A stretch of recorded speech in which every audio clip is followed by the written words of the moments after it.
Good morning, everybody. It is Lisa, and I'm coming to you live from the West Coast out in Newport Beach.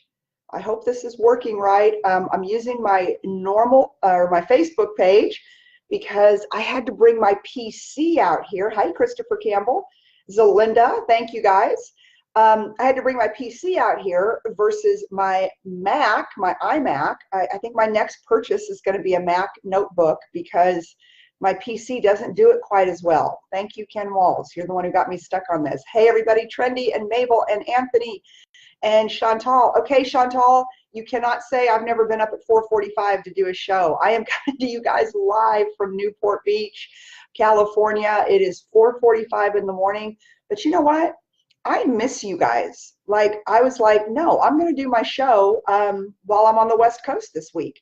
And I'm going to do it live because I really, and I mean this from my bottom of my soul, I value my time with all of you and your feedback and just hanging out with you in the mornings. So here I am. It's 4:45 a.m. And it's so we're out here on a business deal. And my team, we were having dinner last night, and part of my team is in Detroit, they work in Detroit and in New York, and so we all met out here because our client is out here. So we're at dinner last night, y'all, and it was 7 o'clock California time. I'm at dinner like, oh God, it's 9 o'clock my time. I'm normally in bed. My colleagues were like, it's 10 o'clock our time. We're normally in bed. That's what happens when you get old. So welcome to my hotel room, the Renaissance in Newport Beach. And this light back here, it's pretty cool. I thought, there must be lots of people that film in these rooms. Ooh, that sounded weird, but it must have shows because that light's like perfect because you could backlight yourself. So anyways, good morning to everybody, and Trendy and Anthony. Let's see here, Natalie and Janelle and Michelle and Sandy and Nigel, and see, I have to scroll on this one. See, my other computer is so much cooler. And Dina. Okay, so Subaru Steve, good morning, darling. Okay, so yesterday, and I got pinged about this, and I did some research on it. So yesterday I was talking about, I am so awake for it being 4:45 in the morning. Good grief. I think it's because I was in bed at 9:15 last night after dinner with my team. Anyways, I was this person who's on this show, and they asked not to be named, so I'm not going to name them because I'm a respecter of time and of people. But they said, Lisa, I loved what you did, and you talked about the story, but I want to put something in your thought process for consideration. And you know what, guys? I love that. Natalie, good morning. If I say something, or if I bring up a thought and you've got an idea, or you're like, I don't agree, or you missed something, or you can expand on that, shoot me an email at lisa@lisacopeland.com, lisa@lisacopeland.com, or shoot me a message on Facebook. I'm real good about my email. Anyways, and this person said, but Lisa, what you didn't talk about yesterday, stories are great, and you're right, everyone needs to have a story, but you didn't put it out there that people can change their story. People can change their circumstances, and that their story doesn't have to define them. And I was like, duh, I believe that fundamentally 1,000,000%. So I want to talk about that. Oh, Michelle, you look amazing. You are so sweet. This lighting is trash, and it just is what it is. Anyways, but so the power of the story. How do you go back? So I was telling you guys yesterday, okay, I want you to write your story. I want you to put it into an elevator pitch. I want people to know. I want you to be able to say, and again, this show's geared a little more toward business than maybe a lot of the other shows. And I do think that your business life overruns into your personal life. I just don't think I'm the world's greatest personal counselor, but I'm a hell of a business strategist. So that's where, I try to stay along, in my lanes of business and, big sellers, how to be unapologetically fierce 365, both in business and in life, because I think if you're fierce in business, you're going to be fierce in life. Anyways, but, it is the power of changing your story. And sometimes that becomes your story. Maybe you were heading down a bad road. Maybe you had a company that failed. Maybe you had a job that failed. Maybe you had a relationship that failed. Maybe you had, I don't know. I mean, we all fail, right? Every one of us fails. If you don't fail, then you're not living life as big as you can live your life. So we all fail. But how do you change that story? How do you change the circumstances? Because what happens is, and I was going back and forth with this person quite a bit on email because I was on a 3.5-hour airplane ride and coming out here, and that's all my own form of communication I had, so it was great. And I said, okay, that's interesting. And I said, I know that some people can let an old tape play in their head. An old story plays in their head over and over again. I'm not good enough. I'm not pretty enough. I'm not thin enough. I'm not smart enough. I'm not successful enough. I'm not blah, blah, blah. All these old tapes that tend to play in our head. We all have them. We all have those tapes. Come on, let's get honest here. Show me some hearts if you guys agree with that. We all have old tapes, which I would prefer to say are old demons, right? Things that we just can't can't get past them for whatever reason, right? Somebody said something to us when we were a kid. Somebody said something to us when we were in high school. Maybe we were bullied, so a bad circumstance happened to us. And now we are grown adults. We are 30. I don't know if anyone on here is 30. We all want to be, I can tell you that. But we're 30, we're 40, we're 50 and beyond. And we're still playing those old tapes in our head. So the story, when I told you guys yesterday about writing your story, I still want you to write your story. But so I did some research on it, and it said every story needs the 5 C's: circumstance, curiosity, characters, conversation, and conflict. Stop bragging, as you're putting your story together, right? And we're going to talk about, getting rid of those old tapes again in a minute. Stop bragging and start relating to your audience, right? Nobody cares what you've done unless you care what they're doing. And I know that there's another quote that I just kind of took and probably messed it up pretty good. But, spark the emotional side of both sides of your brain. Engage people through their senses. I mean, as you're telling that story, at the end of the day, how does your story relate to them? How does your story for your business or your life, how does it make their life better? What can they learn from it? What can they walk away? And so as I really, really considered, oh, Michelle's 37. Okay, I officially hate you. Hate you, but love you at the same time, sister. What I wouldn't do to be 37 again. And know what I know today. But as you work through your story, okay, and as you lay down those negative tapes, because the E in fierce is for enthusiasm. And I hate to say this. Hey, Glenn Lundy, good morning, my friend. It's 4:45 here, baby. 4:45 California time. As you work through those negative tapes and those negative circumstances in your life, I want you to, as you're writing your story, I want you to say, okay, so these are some of the things that hold me back.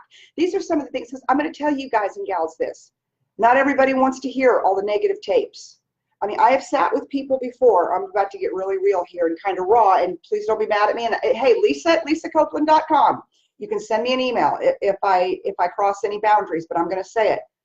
There are people that don't want to hear your hard luck story sometimes. Now, they need to hear a piece of it because it's what defines you, okay? It's what made you who you are today.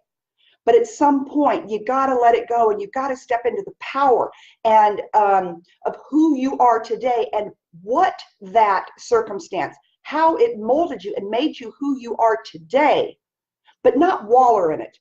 And I have had people over the years, over the many years I've lived, because I'm not as lucky as Michelle to be 37 years old, where you talk to them and it's like, wah, wah, wah. I mean, for an hour and a half. Now, I'm not saying if something happened to you that was, that I don't want to hear that story.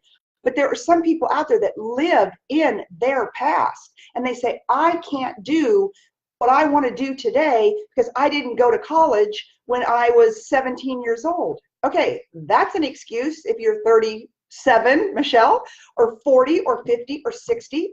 You probably don't need to go to college at this age. You need to figure out what you're going to be and who you're going to be when you grow up. Now, I don't think anybody here on this show has that problem because you guys are fierce. That's why you get up every single morning. That's why you tune into my show. You tune into Lundy's show. You know, you tune into the shows because you guys are people that want to be better. You want to be bigger. You want to be more successful. You're out there to crush it. Hey, Leslie, no excuses. Okay? But you probably know people out there. And isn't it our job as leaders to coach the people around us?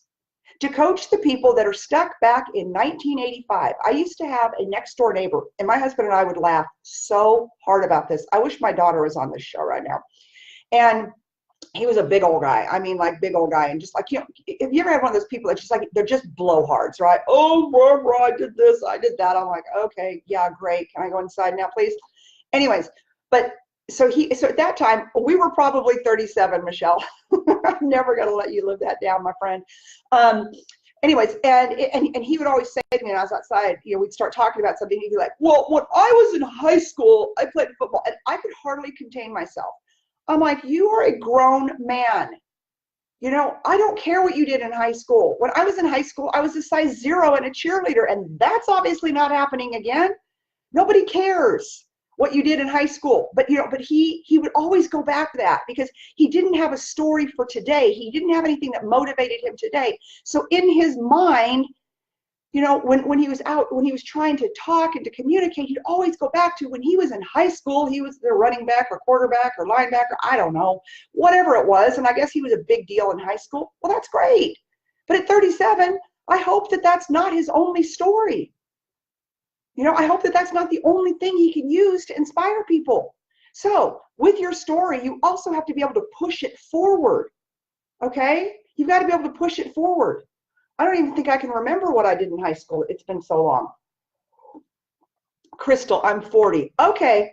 All my young, beautiful friends, I'm starting not to love you as much right now. Let's see. Neil says, LOL. So the power of the story. Number one, I want to empower you today to change your story. And I should have said it yesterday, but one of our tribe members enlightened me. And I always want to be enlightened. I want to have good debate with you guys and gals. That's what this is about. It's about ironing, sharpening iron. So you have the power to change your story. Some of you may need to change your story. You may need to write the next chapter. You may need to sit down as you're writing your story and you need to write, okay, this is what's happened now. This is what I'm doing. But you know what?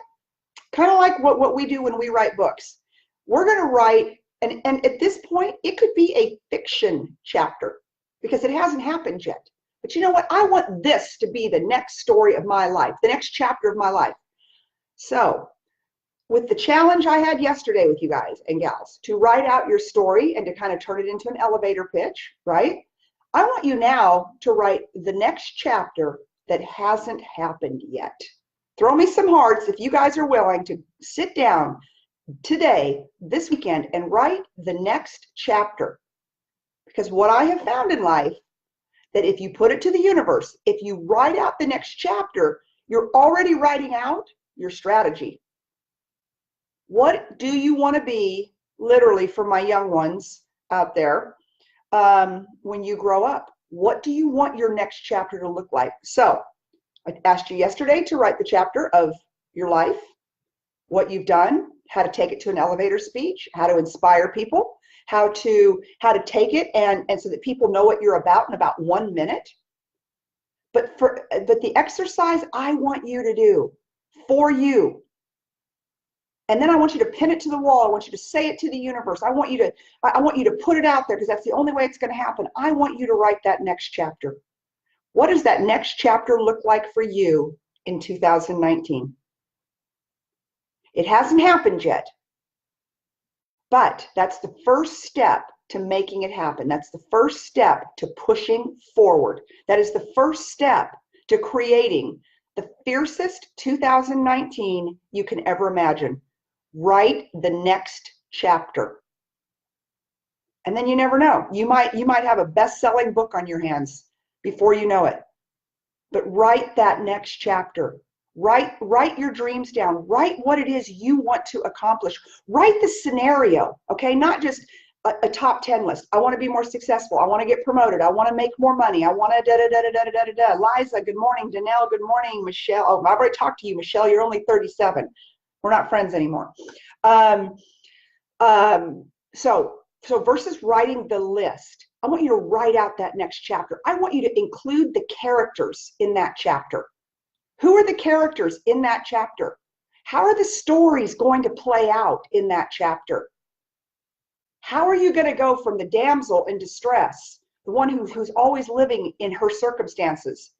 I don't know what the male version of the damsel is, the man who sits in the ivory tower.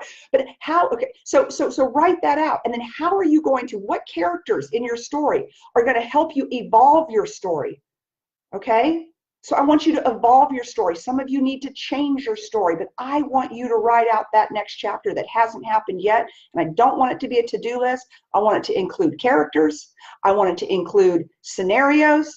And then I want you to do the best that you can do to start, so to turn that chapter into your, I'm in California, so I get to say it, into your movie. How are you going to change the movie of your life? Then I want you to go out and I want you to find the people, the characters that you wrote about in your chapter.